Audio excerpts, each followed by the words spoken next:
morning. This morning I listened to Speaker Pelosi give us historical references. The one that she skipped was Alexander Hamilton when he wrote, "There will always be the greatest danger that the decision to use the impeachment power would be driven by partisan animosity instead of real demonstrations of innocence or guilt." Today is the day that Hamilton warned us. Today, with the Speaker announcement, she has weakened this nation. It was not new news. They always had this pre-written timeline from the day they got sworn in. Let's go through their timeline. After winning the majority, they had to decide who would become the chairs of their committees. The Impeachment Committee Judiciary had a campaign for it. Nadler campaigned on the theme that he would be the best for impeachment, and he won the position. On the very first day of swearing in by their new freshmen, they got them the majority. After holding their hand up and swearing to the Constitution, in celebration that night, Congresswoman Tlaib said, "We are going to impeach the mother." That was their goal from the beginning. Or in May of 2019 of this year, Al Green, who has entered the impeachment from the very beginning, said if we do not impeach the president, he will get reelected, to show him the true reason of why their timeline is written. The sad part about this timeline, they've always had it written, they just never had a case or proof, so they had to bring professors in. Had Speaker Pelosi spent at least 48 hours and waited until the transcript came forth, America would not have to go through this nightmare. If Speaker Pelosi would have paused and actually listened to the hearing yesterday, she probably would not have made the decision that she made today to try to change her own timeline. Had she listened to the Democrat constitutional scholar, Jonathan Turley, he said there was no bribery, no extortion, no obstruction of justice, no abuse of power. He said this would be the fastest, thinnest, weakest impeachment in U.S. history. This is from the individual who did not vote for the president. This is from the individual who is not a Republican. The further they get from their timeline, the further they get away from their own requirements of an impeachment. Even of this year of March, the Speaker of the House said impeachment was so destructive to the nation that it had to be overwhelming, compelling, and bipartisan. That was the criteria she laid out for the nation and for her conference. It's just not the criteria she held herself to. This is the day that Alexander Hamilton feared and warned would come. This is the day the nation is weaker because they surely cannot put their animosity or their fear of losing an election in the future in front of all the other things that the American people want. They don't even have a budget. We don't even have a trade agreement that was signed more than a year ago to make this country stronger. We're not lowering drug prices. We're not rebuilding this nation. Why? Because the timeline that they started from the day they were sworn in, down to the very freshmen announcing what they would do on the night they were sworn in, to the selection of the chairs of who would oversee the impeachment, has come true today. It's not a day that history will be proud of. It's not a day I hope America ever repeats. Take a question. Yes. In 2016, you said that Dems candidate Donald Trump was one of two people who are paid by Biden and the other being former Congressman Dan Rohrabacher.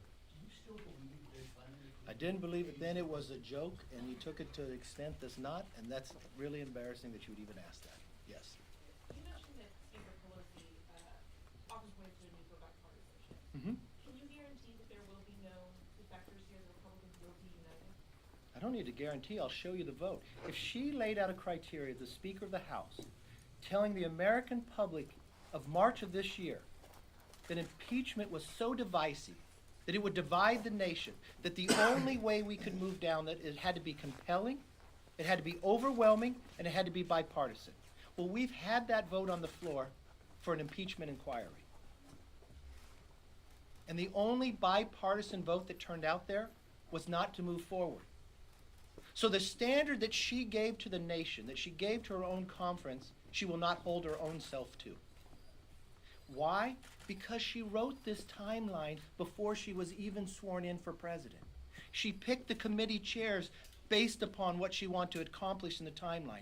The freshmen that gave them the majority said it on the night they were sworn in. The individuals that first moved the impeachment said the reason why they were afraid of losing. The committee that it went to yesterday, 2/3 of them, if this is the jury, had already voted for impeachment before they heard. If they had listened, and who'd they select? 3 Democrats to a witness that Republicans could invite? We invited a Democrat. We didn't invite a Republican. We invited a constitutional scholar, someone who didn't even vote for the president. Why? Because this is too important. We would stick to our own standards of constitutionality. And what did that individual say? It's the weakest, it's the thinnest, and it's the fastest impeachment in history. And he said there was no bribery. But you know what's more importantly what Turley said? He said if there is abuse of power that you want to impeach this president over, that's not the case. It's actually the abuse of Congress if you move forward based upon what they want to do. Why would they not listen to that? Why would she not hold herself to the standard she said to move forward? But that vote was before we had heard any witnesses, that was before this investigation. Now, are you confident that not a single Republican will back? I am more confident that the bipartisan vote on impeachment that comes to the floor will be no. Yes, sir. All of the witnesses yesterday, including Mr. Turley, though, expressed concern about the obstruction part of this, that the president's just blanket refusal to comply with any subpoenas. Why shouldn't the president of the United States have to comply with lawful subpoenas from Congress? And do you worry that this president sets an example for a Democratic president in the future who might just say, I'm not doing it? I watched President Obama do this. If you watched the hearing yesterday, Turley was asked the question from John Radcliffe. And he stated and agreed, no bribery, no extortion, no obstruction of justice, no abuse of power. That was the answer. I do not understand what they have going forward. They have a timeline, but they have no proof, so they brought professors in. They selected professors that were donors to the Democratic Party. We selected a Democrat who did not vote for the president. We selected an individual who's probably the one that is respected the most when it comes to a scholar on constitutionality. Because we take this so important, and we believe exactly what the speaker said back in March, that this is so divisive, you need something overwhelming. You need something compelling, and it doesn't meet the criteria. Why shouldn't the president have to comply with the subpoena? Why shouldn't the investigation I think if you watched the president's or read the president's letter from his attorney from the White House, if he had a process the same as Bill Clinton. So your first question should be, why didn't the speaker, if she wanted to go through impeachment and she's not going to stick to her own criteria, wouldn't she create a fair process? Why wouldn't she create the same process that Bill Clinton or Richard Nixon had? Because it didn't fit their timeline. Why did we extend one more week in December in a continuing resolution? Because that met the timeline of what they'd written, what they wanted to do impeachment. And in that letter, the president said he would comply if he had a fair process. Yes, sir. Yes. Mr. Leader, have you spoken to the president the last couple of days, you discussed this recently today, and how do you look at the decision of whether the president should participate going forward? I spoke to the president twice yesterday. I spoke to the president quite often. I tell you what, the president and I talk about, the things that America should be doing. USMCA. We talked about trying to get USMCA done. We talk about a number of different issues moving forward. He called me first in the morning when he was over at the NATO meetings. Here was the president overseas making America stronger. What were the Democrats doing? Dividing us further. It's interesting of what they do and when they do it. When she first announced to move forward, the president was at the UN when the rest of the world was there. When they had their hearing, the president was with other foreign leaders as well. I've always thought, regardless of party, you'd put this country first. We've watched from the timeline and from the swearing in that the party means more to them than the country. I have a question on the USMCA. We're Mhm. hearing from sources that the Trump administration is giving Pelosi weaker patent protections, more things that the unions want on labor rights. Are you worried that Trump might cut a deal that leaves out Republican priorities and make it hard for you to vote for that? No, I'm more worried about America missing an opportunity. That America missing an opportunity to be stronger. Every economist will tell you it'll only make our country stronger. I'm worried that America, with their number one and number two traders when it comes to Mexico and Canada, in a negotiation with China and what the future holds, that China's our number three trader. That if we're in a negotiation with China, we all know what the future holds. If we're going to be competing, we need to be stronger. We would get a better agreement with China if we had the USMCA done. We would be in a stronger position. But the Speaker is more concerned about tearing the President down instead of building the country up. Mr. Leader, Yes. Mr. Leader, I gather you were watching just now when the Speaker, in rather effusive terms, denied that there is any personal animus on her part that is motivating the impeachment drive. Representative Collins has suggested as much in the hearing yesterday when he intimated that the Democrats are simply impeaching President Trump because they don't like the guy. You probably also heard her invoke her Catholicism. Do you take the Speaker at her word? Do you believe her? Do you believe she's telling the truth when she says she does not hate the President, and that's not what this is about? Look, I'll take them at their word when Congresswoman Tlaib said on her very first day in Congress of what she referred to the President, which I wouldn't think anyone would want it referred to them, that she was going to impeach him. Or when Adam Schiff continued to lie to the American public, only get to the point that they are today. Or when he said he was going to send them back to the Golden Throne. I asked about the Speaker. I'll take the Speaker at her word, but if she paused for a moment, if she looked at just the facts, she would not have made that determination. If she paused and she actually listened to the hearing yesterday on what a Democrat who did not vote for the President, who has studied the Constitution, who most at any time has been a witness for Democrats or Republicans based upon his own ability as a scholar, that this is the weakest, the thinnest impeachment in the history of America. That there is no bribery, no extortion, no obstruction of justice, and no abuse of power. So you don't accept what she said just now? Actually, Mr. I think I have a hard time believing this. Yes, You've Dr.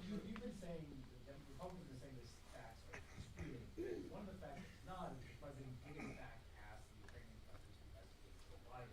Is it ever appropriate for the President to ask for a country to investigate political lobbying? Okay, let's stick to the facts. The President asked a country to participate in a case that happened in 2016. That's 100% legal. That happens every day in America dealing with other countries. It is a case that the U.S. Attorney had already opened. At every single time of every witness that the Democrats got to select and control, they were asked the question, the two best witnesses they had that they started this all with, can you name one article that she should be impeached upon? No one could say a word. So why are we going through this nightmare? It goes back to the very first day after the election. They had a goal, they wrote a timeline, and they had to change the basis and move it to Adam Schiff's committee, and they're sticking to that timeline. So the answer to your question, they've always wanted to impeach the President. You watch them at their words, watch them at their actions, watch them what they have done. The most important part here is Alexander Hamilton, founding father, was concerned and warned us that this day could come. History will look back today and it'll be a sad day. We hope that at any time, whoever has this power in this country, that they never repeat what Alexander warned us would come, and that this day will never happen again in America. Thank you very much. Yes, for a Biden investigation, sir?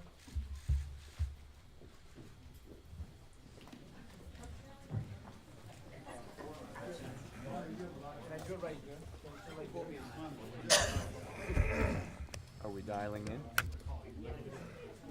All right.